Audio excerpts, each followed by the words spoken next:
Hi,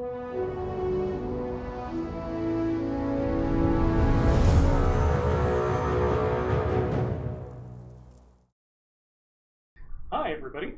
My name's Ash Kane. I'm the producer. I'm sure you guys have seen me before. Welcome to the Camelot Unchained weekly recap video on Top 10. Everyone else is super busy this week. We had a short week, so trying to make sure we use their time to the best. I decided I'd take on the stream today. Can you guys hear me all right? Any audio issues? All right. Sounds like we don't have any audio issues. That's cool. So first and foremost, was Labor Day weekend this week, so we had a short week. As a byproduct, everyone has been super busy trying to make up the time. We don't want to kind of leave anything out in the winds if we can, which is why I'm doing the stream. With that said, it doesn't sound like we're going to do a test this weekend. We were kind of hoping to, but we wanted to finish off some of the things we were working on and really give it a chance to get polished and fixed up before we put that in front of you guys. So we may be doing a test next weekend. I don't know yet, but stay tuned. We're going to try and give you guys as much notice as possible before we're doing a test so that everyone can get in there. You guys can tell your friends. You guys can bring your guilds. We'll give you guys as much notice as possible. We also want to show off some of the cool stuff we've been working on. It's been kind of foundational tech stuff. It's going to be cool. It's going to be cool. So, that said, let's dive right into the top 10. This week, the first is work in progress, technology, the nav mesh. So we've been talking about this for a long time. The nav mesh is pretty crucial. It's going to be important for NPCs, it's going to be important for player movement abilities. There's a lot of things that come out of the nav mesh and our pathing. And so Lee has been really working hard on bringing that into 3 dimensions from a 2-dimensional pathfinding solution that we had. It's not a simple problem to solve. And so there were some hiccups and some obstacles that we've identified, we've tackled. Now it's just a matter of getting it done, working through it, getting it in and testable and debuggable, and putting it in a position where we can really stress it and find anything else that we're missing. So Lee's been working on that. There's lots to do, but we are close. We are so close. And when this comes in, this is going to provide us with some really great ability to add scripting to NPCs, as well as we're going to do some of the line of sight work based on this 3D nav mesh as well. So it's going to be cool. It's going to be cool. Trust me on that. The next item, number 2, is tools. So one of the advantages of building our own engine is that we got an opportunity to build everything in our tool set directly to what our needs were. Unlike some packaged engines where you get a lot of very robust tools that you may never use and you may have bugs in that you never fix because you never use it, so you never assume you've got any problems there. Luckily, we kind of have all of our own tools put together by hand to suit our purposes. But that also means we need to update and maintain them to ensure that we're not blocking anybody. So Rob has finished adding some really great tooling around our 3-dimensional selection. We've got like a selection gizmo in our tools for 3-dimensional placing and terrain editing. And so Rob has finished putting this in. He's defeated the 3D math to get this where it's working in the editor to really save time for Tyler and Ben in terms of like placing, rotating, and organizing objects in the world space.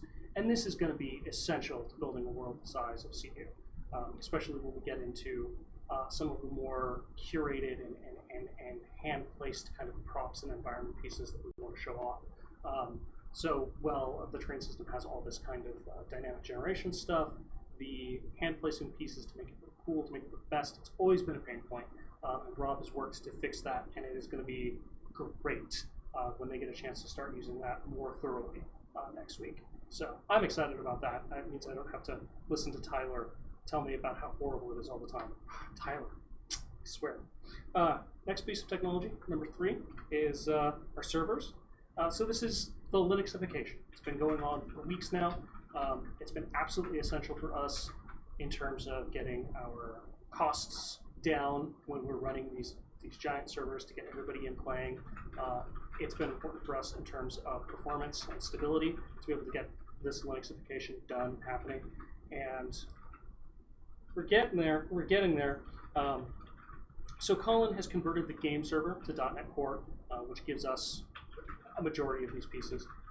And really the next step in this is going to be figuring out how we deploy and stand up all of these servers in a Linux space and doing all of the actual real-time testing on them. So that's going to be coming next week. We've got that final element done this week. It's already went in this morning, so very excited about that.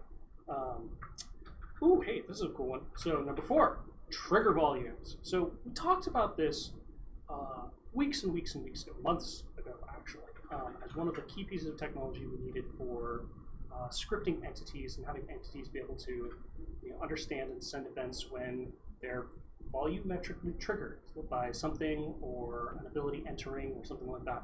So we finally managed to get a really fundamental piece of that scriptable technology done, and so this was just Caleb's hard work, and it adds a lot of stuff. I actually want to talk about some of these.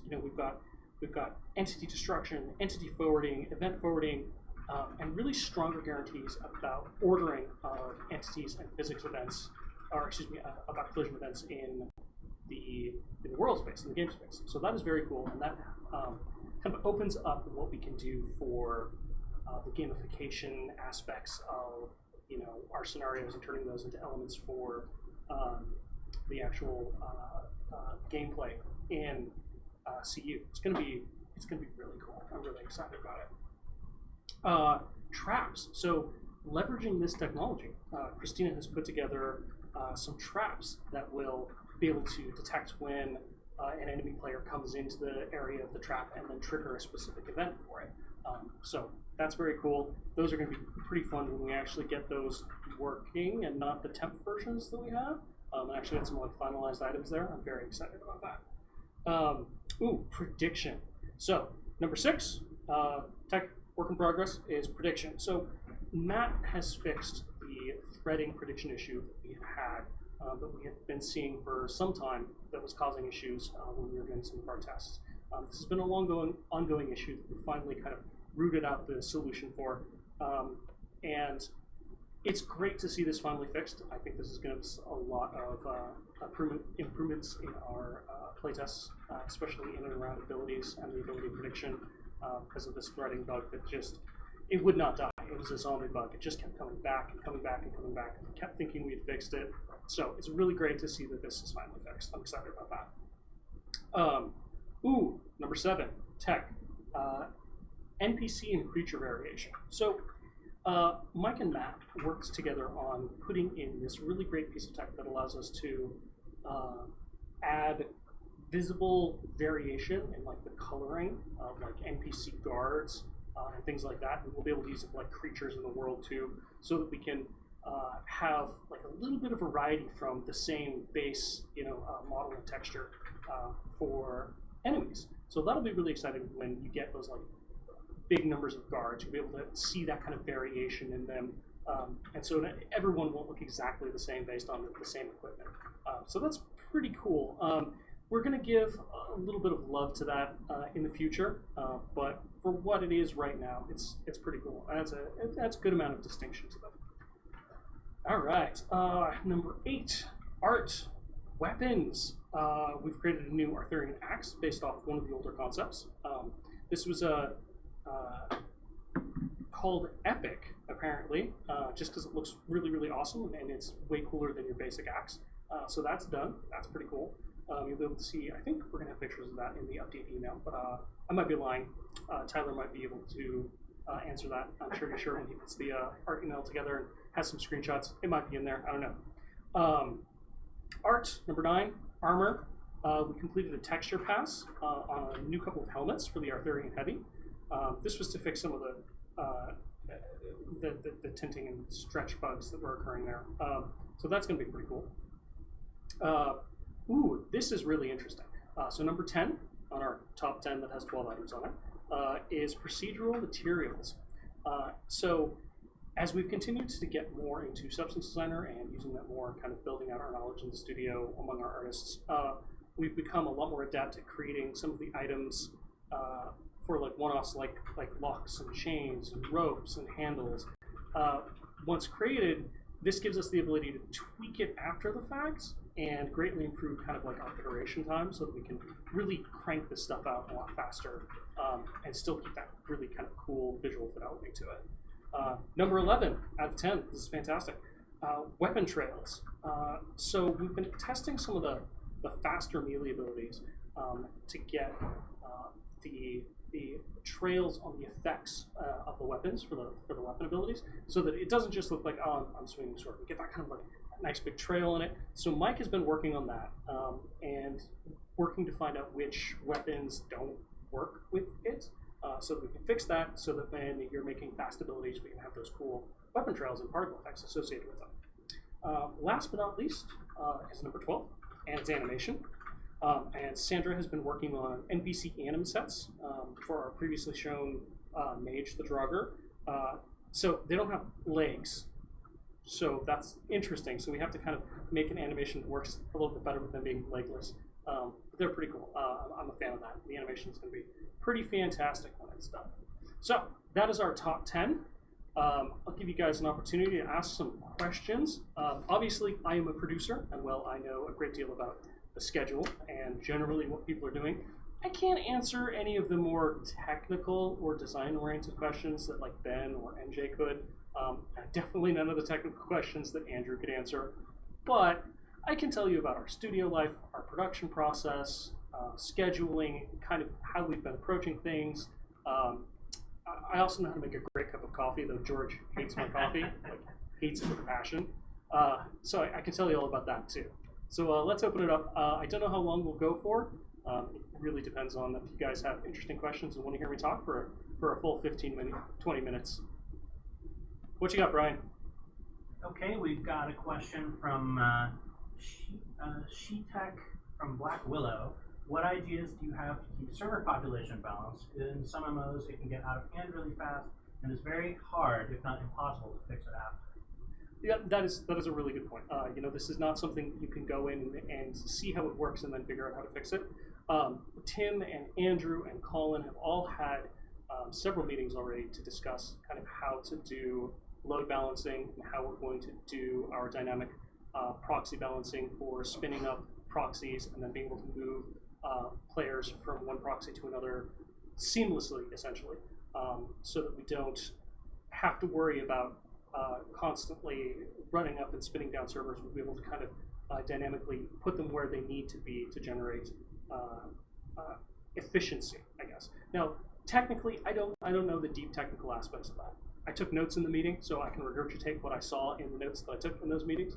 But we do have a plan for it. It is actually some of the tech that is going to follow the work that we do on Linuxification, because that kind of informs how we're going to want to do it and the best practices to do it on Linux versus Windows. Calm Tempest asks, is someone with an economics degree valuable for a game dev studio? Oh, definitely. So, this is interesting. A lot of times, especially in studios that are not just selling a single boxed product, right?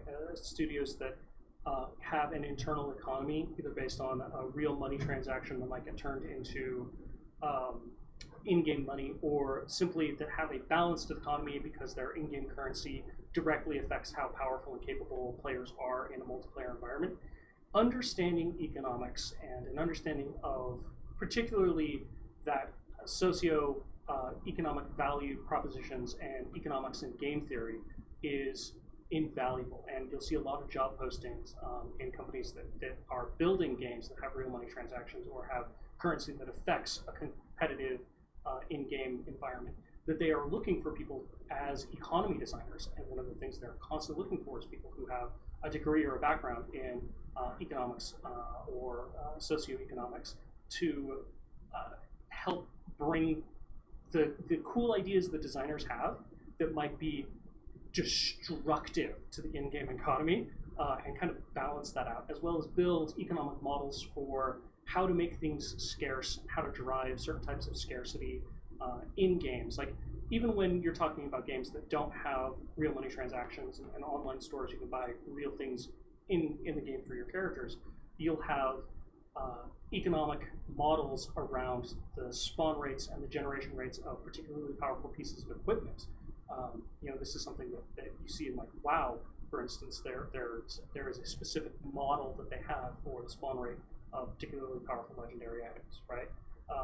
So yes, having a background in economics is valuable to many, many game studios, particularly studios that have real money environment transactions or real money experience converted into an in-game currency. I know right now that if you go and look, you will probably find economy designer positions available, and that is one of the requirements I'll have. All right. Aircap asks, any news on how the support classes are coming along? So we've been doing some scripting and entity world scripting, which is going to be essential to getting support classes usable, right? So I mean, there's no point in having a class in the game that doesn't do anything and can't be used for any of its purposes. So it is one of the things that is based on the tech that we're working on presently. We will see in this upcoming work sprint whether or not we put any of those classes into more active development than their current states of development. I don't know yet. That's a decision for design to make on what they want to see and where we want to push next. Bobo Deok asks, what is your latest, biggest challenge at the Seattle studio? I think that the biggest thing that we've been facing right now is honestly getting everybody kind of working in the same direction at the same time. It's been hard since we had Matt Meehan become more remote than currently located in Seattle. That changed our communication paradigm.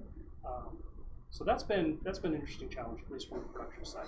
In terms of development, the latest, biggest challenge really has just been making sure we stay on point, we're working on the correct tasks, and we're really focusing on the deliverables that we want to get out, because it's the unfun part of game development is there's a lot of pieces that you have to build in order to get the fun game parts built, right? The fun game parts aren't just, you can't just sit down and write, I'm going to write 5 lines of code and now I have a dude swinging a sword and it's amazing and I have a super amazing game. There's a lot of things you need to build up first to be able to build that fun gamified experience. And I think that with a Kickstarted game like this, with a game where you guys have seen every step as we've been building this along, with a lot of other studios, you never see that. You never ever see that, first 3 to 5 years of research and development and work where they figure out what's possible and if they can even do the things they want to do.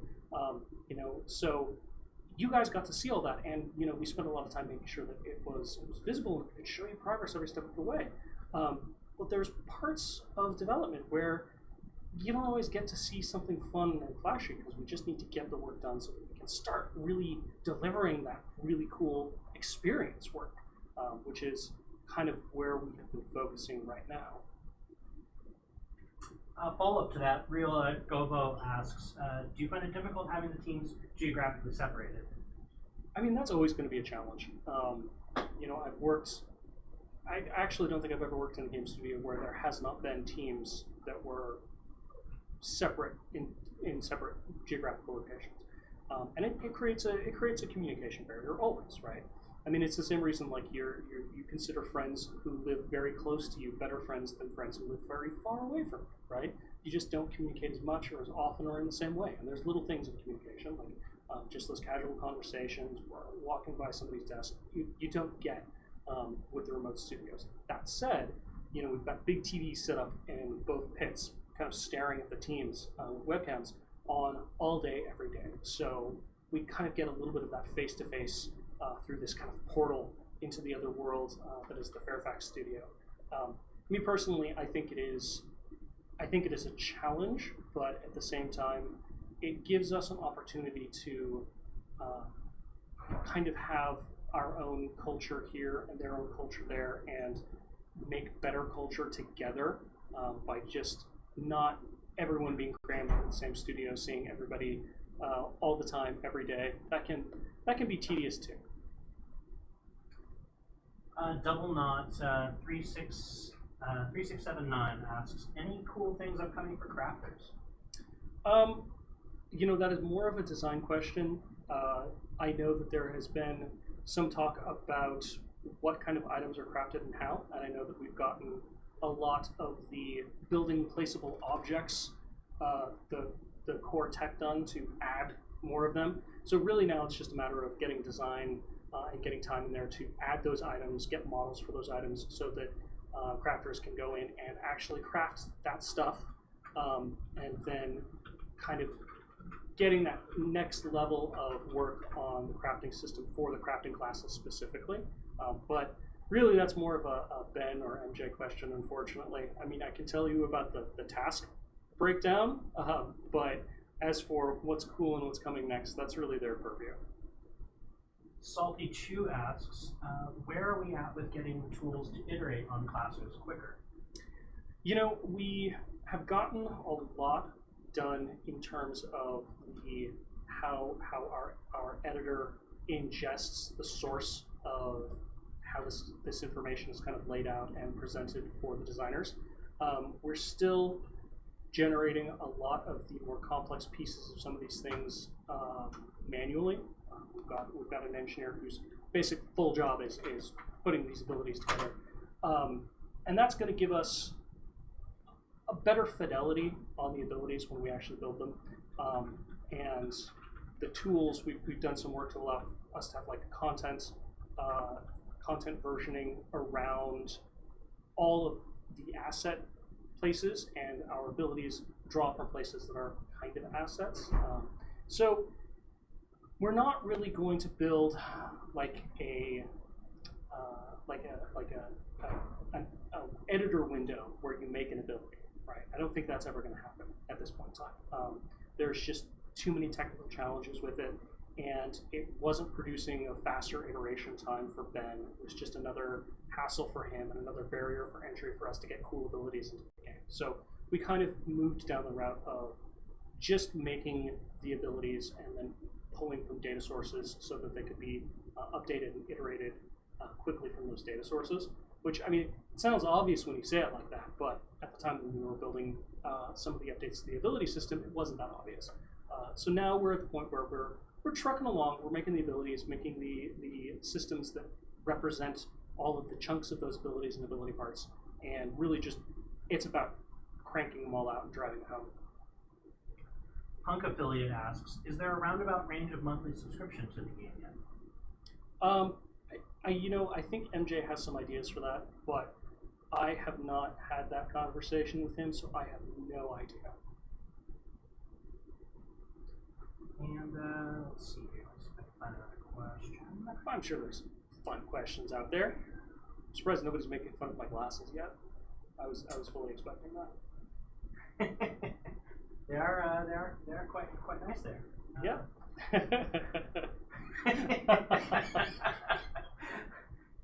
Kane Rip asks, how time consuming will single character progression will alting wait, what? How time consuming will be single character progression will alting or possibly re-rolling to fill a guild need be reasonable? Okay, there were two sentences there. Two sentences there. That's really more of a question for MJ or Ben. I can say that the vision that has been laid out is not like Elder Scrolls or WoW, where you have to grind to 90 to be functional in a raid. A lot of the whole vision of Camelot Unchained is that it is kind of from start, it's the end game experience of a title like that. So specifics, you'd have to ask them on the next weekly stream. I hope that we will be able to give you some designer question time, because I don't know. But I can tell you that it's not going to be like those titles. It's going to be like its own thing. It's going to be very much like the late part of similar titles, and definitely not mindless grinding, killing 50 wolves. Sheepek from Black Willow asks, which faction is your favorite, and why is it Tuatha De Danann? I don't like the TDD. What? I'm going to put it out there. I am going to throw down.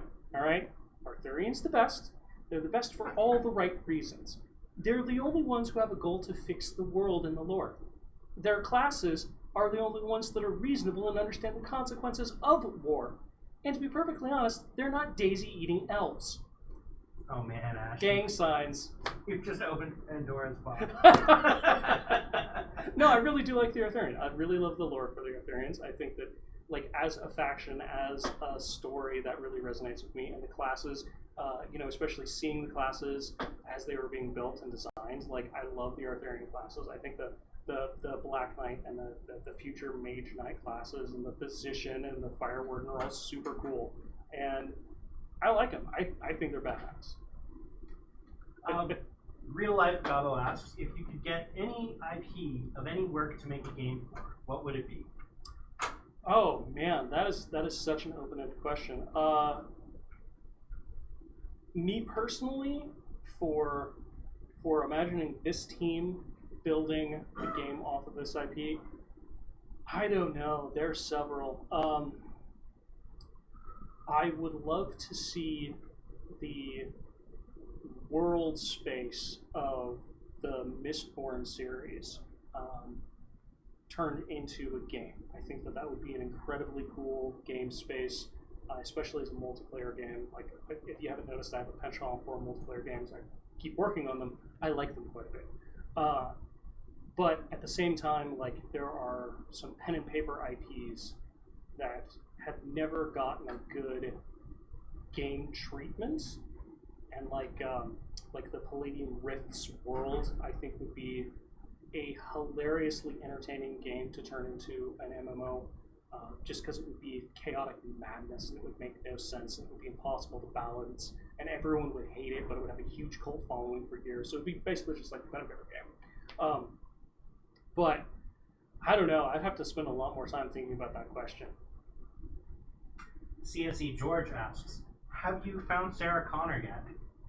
So the problem with time travel is that because of the multiverse theory, Sarah Connor both does and does not exist. Pesky woman. Need to kill her son. Sheathbeck from Black Willow asks, what about faction balance? Do you have any plans to make sure no faction falls behind? This can mean everything in RVR-centered MMO. Faction pride can help there a lot, I guess. I know MJ does. MJ's design documents have discussed these points a little bit. I really can't speak to them. I didn't write any of it. I'm not the designer for it. I don't have any specific plans for it. But I know that that's something that MJ and Ben have thought about, especially in a game like this where, like you said, this is RVR, right? The major antagonists are always going to be the other factions. And so there needs to be something there that ensures that it's fun to play an Arthurian, even though everyone wants to play a daisy-eating elf. Salty Chew asks, does that answer on ability creation and iteration imply that the time frame for implementation to be around 8 months per archetype? I'm sorry, Brian, could you repeat the second part of that? Salty Chew is following up on his earlier question. Does that answer on ability creation and iteration imply that the time frame for implementation to be around 8 months per archetype? I think he's talking about the scripting system versus an editor and that kind of thing. Actually, so if you mean by archetype as in like a class, like classes, yeah. Yeah. So no, it's actually lower than that. But the counterpoint to that is it's only lower than that because we did all the work to build all of the scripts for the ability parts and the system to support all of those ability parts well in advance, right? So now it's much lower. I would have to check, but generally speaking, we can probably crank out a full-fledged out class without balance, but with most of the abilities, with the exception of things that are particularly esoteric or rely on systems that we haven't had a chance to feature design yet. Probably in a few weeks, depending on the specific class and the specific ability. One of the reasons the support classes are taking longer is all of their abilities rely on core features that weren't technically supported yet. So we had to build the system to support those core features so that you can have things like line of sight, so you can have things like an understanding of stealth or not stealth. And that's technology that you have to build first before you can build the abilities that leverage that technology. If you were to say how long will it take, to make the Black Knight now versus then, well, yeah, I mean, we could make another Black Knight that had functionally the same abilities in just a couple of days. We wouldn't want to because that would be boring, and we wouldn't have more abilities and more variation. But because we've done the pre-work for it, it's already there, if that makes sense.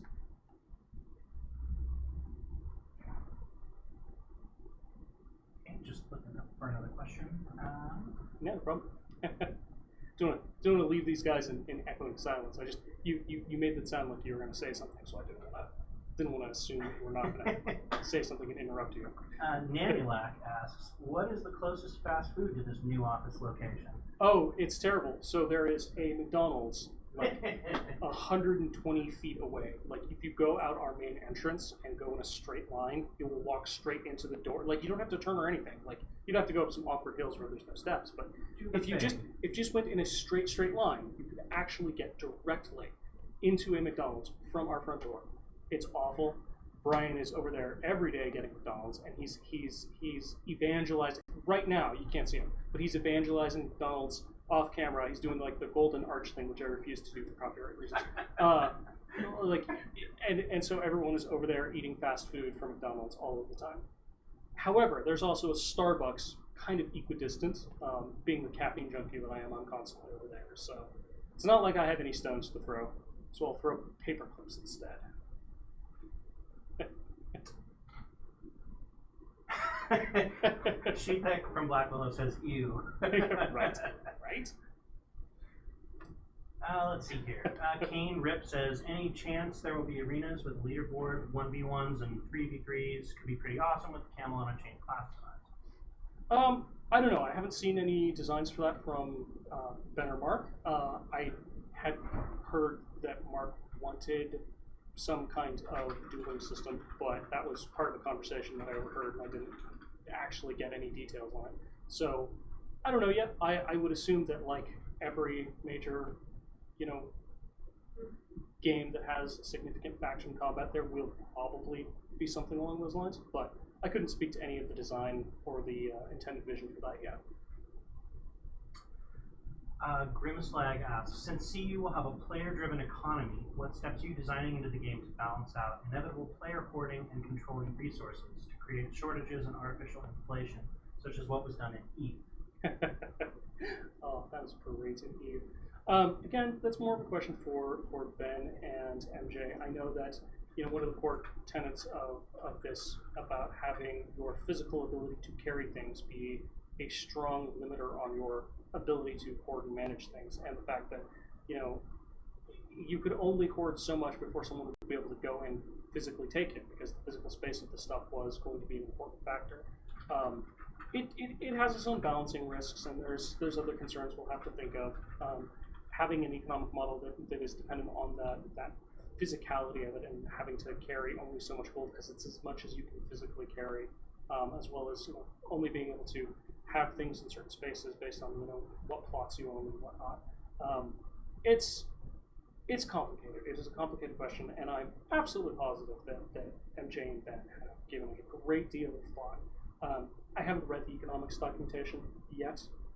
If we have one, because it's a work in progress, right? We're not at the point of considering player inflation and how to avoid specific resource hoarding. But these are solved problems. These are problems that literally every MMO has solved. So I don't imagine we're going to get stuck in a rut where we can't figure out a solution to basic economics.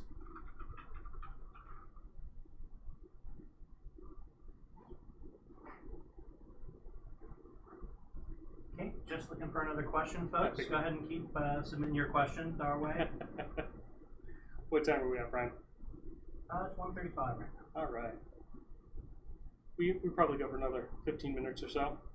Gives these guys an opportunity to ask all the questions I can't answer. I'm particularly good at that. Although, it has been interesting that that the concept of economics has come up a couple of times today. I think that says something about our community and our audience. Like you look at the Q&As from other games, and people are not they don't care about the economy. They don't ask questions about how the economy is going to be balanced. No, they're like, just when can I play, and when can I get the ship? You know. All right. Double Knot 3679 says peanut butter or hazelnut spread. So this is a challenging question.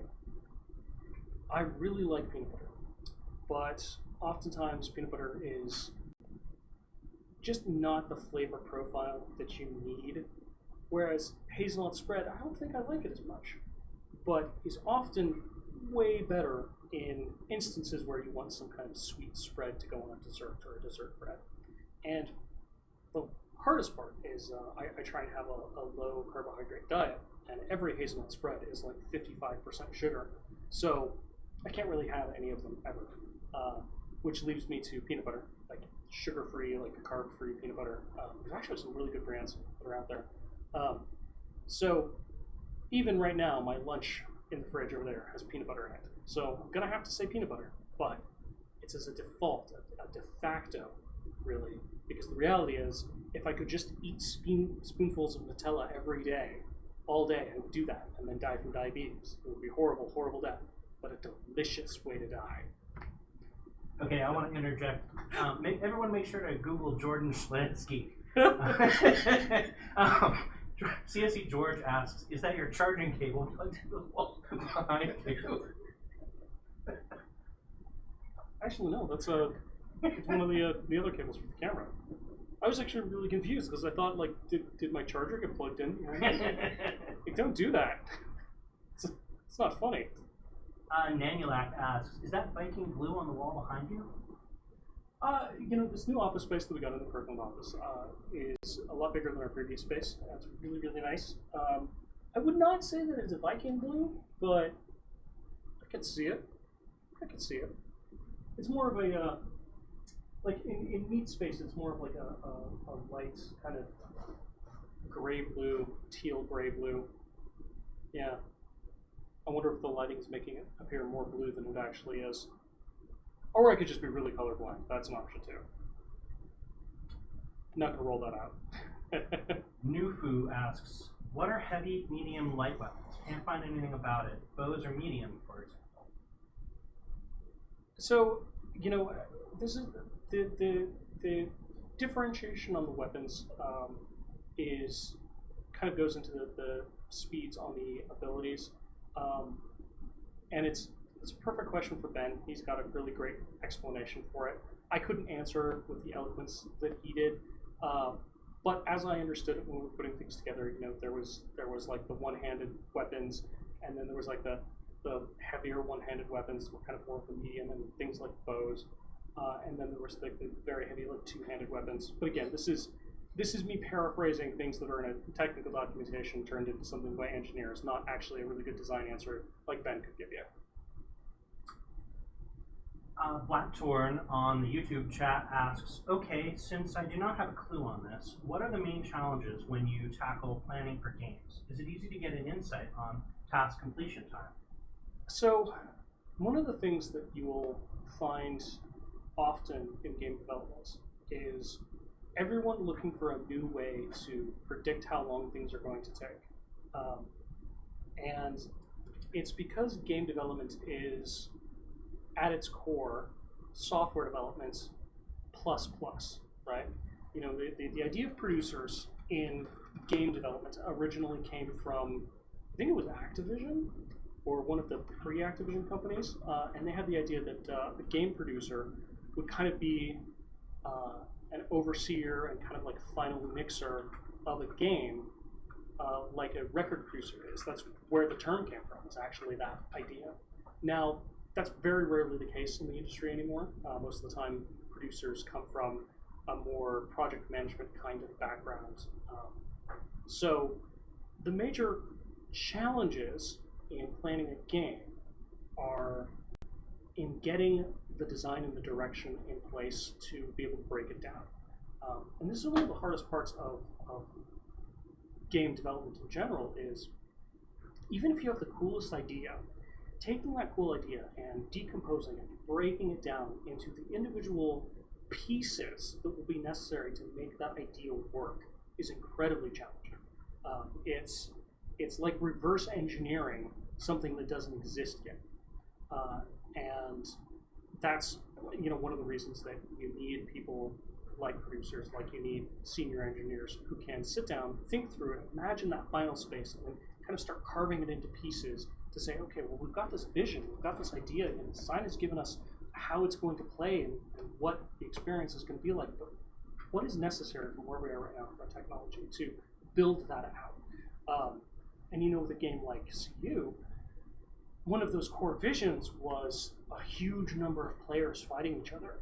And that's not, you say that, and it's a simple sentence to say, but it's an incredibly complicated problem to solve. So, you have people like Andrew, who is a very intelligent man, who very capably came up with a way for us to solve that problem, along with the work of a lot of other engineers in the studio, all kind of putting their brains together. So one of the hardest parts in breaking that down is breaking down enough to say, okay, well, we can start moving forward, and not breaking it down too much to the point where you feel like you're paralyzed. This is something that can happen with a lot of game development studios when they have a new project and they've been working on something else for many, many years.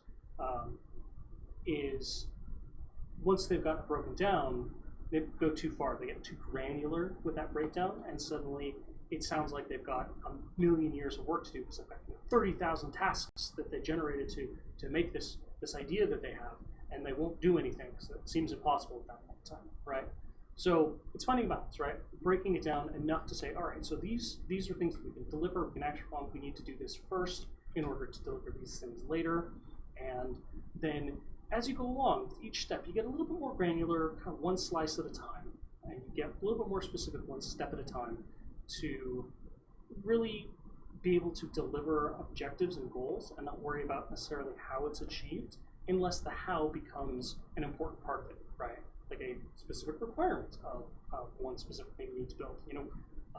On CU, one of the things we always have to focus on is performance. We have to make sure that any feature or any piece of technology we build is performant with the number of players that we have.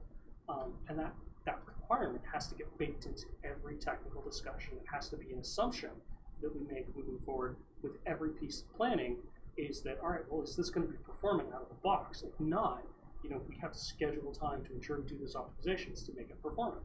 But it's that kind of stuff that I think people forget or they don't realize, because indie games can sometimes get this reputation about them because it's a small team of really talented creative people who put together something really, really amazing. And if they get lucky, it's a hit, it's great, there's a fun factor, and everything and all the stars align. But most indie studios don't get lucky. It takes a lot of hard work. It takes a lot of patience and understanding that each step has to be a little bit of a leap of faith and a little bit of an educated guess. And then as you get more and more steps in, right, you start building velocity. You start getting an understanding of what you can do in any given point in time. And so once you get really, really good at having a regular cadence of understanding how much you can do in that period of time, you can start seeing out further what you're going to be able to do and start planning against that future velocity, right? Because you know what you're going to be able to accomplish given a period of time, given the workers that you've got, given their talents and their flaws. And then that gives you an ability to kind of see, all right, so in 8 months or a year, if nothing changes and we keep reverting the same way we did for the last 6 months, we'll probably be around here in what we can accomplish. And then you kind of each month, you take and you reevaluate that and you say, okay, well, I learned a little bit more. I can get a little bit smarter with this, and you get a little bit clearer picture of where you're going. And as you get further along, it becomes really clear. And then, hey, by that point in time, you're done. So a little bit of a long-winded answer there, but I am passionate about production. It's totally what I care about. I think that it's an underappreciated art in game development. A lot of people don't think, oh yeah, I want to be a producer because I want to stare at a spreadsheet all day and then answer questions. Yeah.